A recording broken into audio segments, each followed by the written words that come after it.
and expect the continued and improved service of Panahon TV to the public.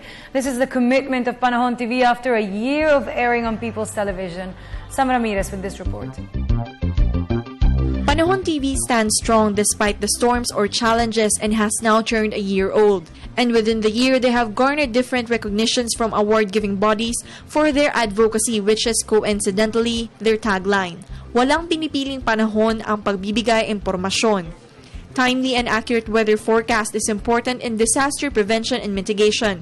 PTV General Manager Cleo Dongaas believes that Panahon TV is of help to millions of Filipinos. Sa pamamagitan po ng programang ito ay nakapagbigay po tayo ng timely na pahayag sa ating mga kababayan sa developments po sa weather. Panahon TV Executive Producer Donna Lina Flavier promised to innovate and be of service. Ngayon, dadagdagan pa natin talaga ang hourly information na binibigay natin. Pag-innovate pa ng Pag-asa with their technical instruments, we can give talagang more accurate pa information to the public. Panahon TV reporters Amor, Harry, and April vowed to stay in service also.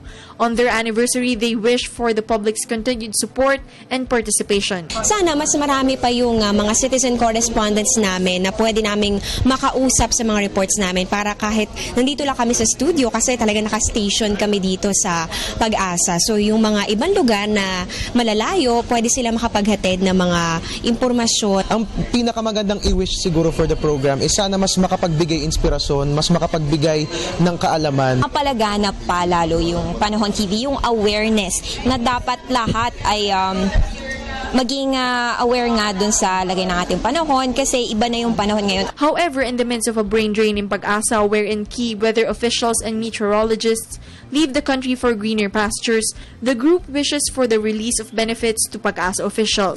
They also hope to inspire the young ones to be meteorologists and weather forecasters serving in Pag-asa. Napag-uusapan ng brain drain.